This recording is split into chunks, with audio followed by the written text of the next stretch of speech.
ఒకవేళ ఎవరైనా రోగులు కానీ స్త్రీలు కానీ వృద్ధులు కానీ దీనులు కానీ నీకు శరణాగతి చేస్తే వాళ్ళని రక్షించలేకపోయావా?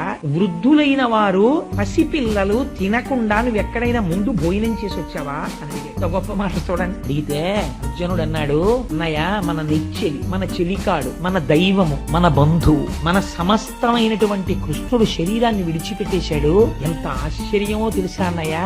ముళ్ళు కాలులో గుచ్చుకుంటే అడవిలో వెడుతున్నవాడు ముళ్ళు తీయడానికి వేరొక ముళ్ళు చేత్తో పట్టుకుని ఈ ముళ్ళు తీసే వరకు చర్మాన్ని ఉత్తరించి శరీరములో ఉన్న ముళ్ళు తీసేసిన తర్వాత శరీరములో గుచ్చుకున్న ముళ్ళు చేతిలో ఉన్న ముళ్ళు రెండు ముళ్ళని విసిరేసినట్టు శరీరముతో ఈ లోకములోకి వచ్చి దేన్ని పొందాలో దాన్ని పొందకుండా వ్యర్థముగా రాత్రి నిద్రయందు పగటిపూట అనవసరమైన ప్రసంగముల యందు జీవితాన్ని పాడు చేసుకుంటున్న వ్యక్తుల్ని ఉద్ధరించడానికి తాను శరీరముతో వచ్చి ముళ్ళును ముళ్ళుతో తీసినట్టు తాను శరీరధారి అయి వచ్చి లోకమునకు గీత చెప్పి నడువడి నేర్పి మనను ఉద్ధరించి కాపాడి ముళ్ళు రెండు ముళ్ళు పారేసినట్టు లోకోత్తరణమైపోయిందని శరీరాన్ని కృష్ణుడు వదిలేశాడన్నయ్య. వదిలేస్తే ఆశ్చర్యం ఏమిటో తెలుసా అన్నయ్య.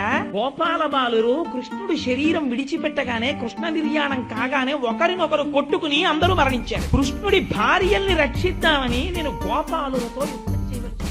గోపాల బాలురంటే వారికి పశువుల్ని తోలడం తప్ప యుద్ధం తెలియదు. అటువంటి వారు కేవలం కడవలో నీళ్లు పట్టికెళ్లేటటువంటి ఒక అబలని ఓడించినంత తేలిగా గాంధీవం ఉన్న నన్ను ఓడించేశారన్నయ్య.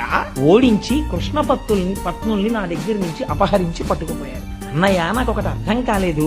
ఈ గాంధీవమే కదా నేను అప్పుడు పట్టుకున్నది, ఈ రథమే కదా నేను ఎక్కింది, ఈ చేతులే కదా బాణాలు వేసింది.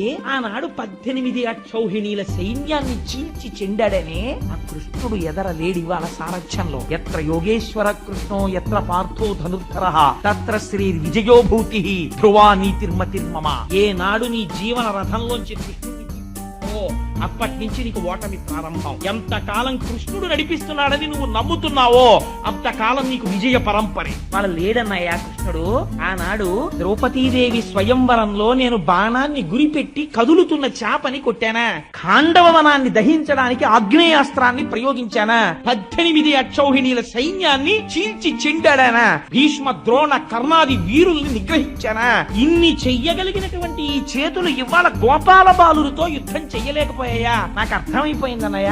ఎప్పుడు కృష్ణుడు వెళ్ళిపోయాడో ఆనాడే మన జీవములు వెళ్ళిపోయాయి. ఇవాళ మనం ఉన్నది జీవచ్ఛవాలం ఉన్నామంతే అన్నయ్య అన్నాడు. ఈ మాటలు విన్నాడు ధర్మరాజు. విని అన్నాడు, ఇంకా మనం ఉండవలసిన అవసరం లేదు. కృష్ణుడు ఎప్పుడైతే వెళ్ళిపోయాడో అప్పుడే కలిపురుషుడు వచ్చేస్తున్నాడు. తర్వాత యుగానికి అవకాశం ఇచ్చేసాడు. అందుకని వెళ్ళిపోయాడు కృష్ణ భగవానుడు.